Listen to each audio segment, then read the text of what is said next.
most prolific writers, James Baldwin. In 1980, Baldwin, the author of Go Tell It on the Mountain and The Fire Next Time, spoke to a group protesting proposed federal budget cuts. The late James Baldwin. America, quiet as it's kept, has no allies and no friends. It has satellites and client states. It has business partners, but the only friend is the terrifying irony that the white American has in this world. The only person who knows anything about him, the only person who cares anything about him, is the American black man. Whether or not he knows it, we know that we are flesh of each other's flesh. We, the colors of black people, and we are every color under heaven. If you look at the colors of black people, you are reading American history. Now, that is about all I have to say, except that I was telling my friend John Lewis a few minutes ago, it seems like old times. We're back where we started, but not quite back where we started. I think we learned something during the 60s, which will stand us in good stead now. I think we learned a terrifying thing, and we learned now for the first time what an American promise meant, and the immorality which the so-called civil rights movement was trying to reach, to cause it to, as Malcolm X put it, to atone. Malcolm X said he wanted America to atone. And it turns out the 60s proved that the country is not capable of atonement. That is a very serious matter. Now it is in the hands of those people, white and black, who have some sense of where we are, some sense of what real responsibility is, and a real sense that though the Western world is in trouble, no, I'll put it another way. We, the so-called minority in this country, are in trouble. But the country may be doomed. The Western world, in any case, is certainly doomed, because the economic system which is responsible for our presence in this park and responsible for the deaths in so many ways of so many black boys and girls, the greed that rules this country, the indifference to human life which rules this country, is something that the world cannot afford. And what the world cannot afford, the world has always found a way to get rid of.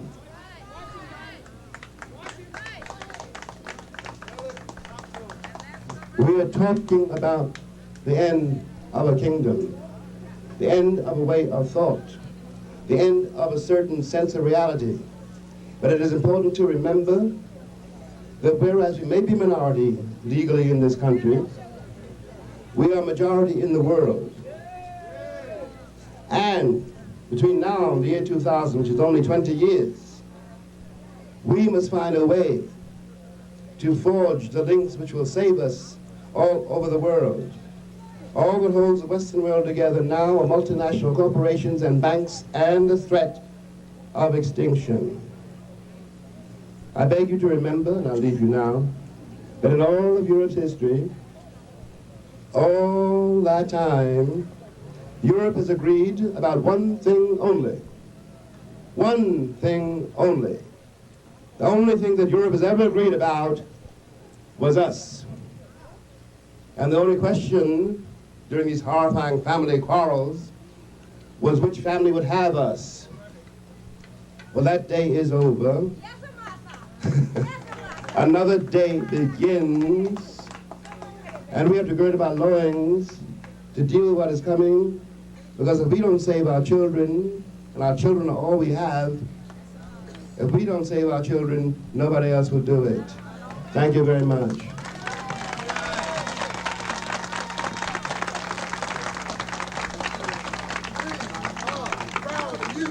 We are proud of you. Say we are proud of you. Say we are proud Mr. Baldwin, how would you describe the situation that America is in internationally and domestically? Well, it's hard to separate the two. You know, let's take the domestic situation first. The domestic situation is very close to chaos. You know, it's a social chaos which is a result, if you see what I mean, of the failure or the betrayal of what we have to call the social contract. The social contract made in principle with all citizens in the society. You know, and you are a citizen, I am too. And the contract with us has never been honored. And that means that every citizen of this country is in terrible trouble, because when you're in trouble, Detroit is in trouble, if you see what I mean. And the white people of this country have wrecked their own cities in a flight from us, you know? So that's domestically, and I'm putting it much too simply, because it's a very loaded question. Internationally, though, it's not possible to flee from the world, you know, and I repeat, the world is not white, you know? And the example in this country of black people, you know, is not lost on the world, which I repeat is not white, you know, and there's not enough money or enough, there's not enough to seduce, you know, black people in this country or in the world into the Western way of life, because there's not enough left over to go around for white people, you know. And the generation which, roughly speaking, rules in Africa now or in various non-white countries, which all come in one way or another out of the Western crucible, you know, out of the missionary schools, out of the Catholic schools, out of the West, in fact, you know, to put it very cruelly, innately created for Europe or Western purposes. That generation will have to die before we will really know anything about Africa. You know what I mean? But that is happening. And the gold and diamonds, etc., which belong to Europe and which belong to us, which the Western world is squabbling over now, will no longer be their property. It has to be returned to its rightful owner. You have stated on many occasions that the world is not white. We in this country, black people, as you know, are considered a minority group in this country. Do you think that there is some kind of game being played on black people in this regard? Oh, yeah. As long as you persuade me that I'm part of a minority, you're saying, in effect, that my frame of reference has to be someone else, because I'm a minority. A minority, by definition, needs help of the majority. That is part of the rock on which the civil rights movement, crashed. But in fact, once I realized that I'm not a minority and that you're lying to me, you know, that you are in fact a minority, that we're talking about color, you know, then something else happens. And that's part of the crisis. It's part of the game plan on the part of the West. I'm by no means certain. I don't believe the American press in any case. But the whole storm about Cubans and Haitians seems to me a little artificial. And it really is intended in some level to further confound confusion, you know, to have us fighting the Cubans and the Haitians instead of the people who are really oppressing us.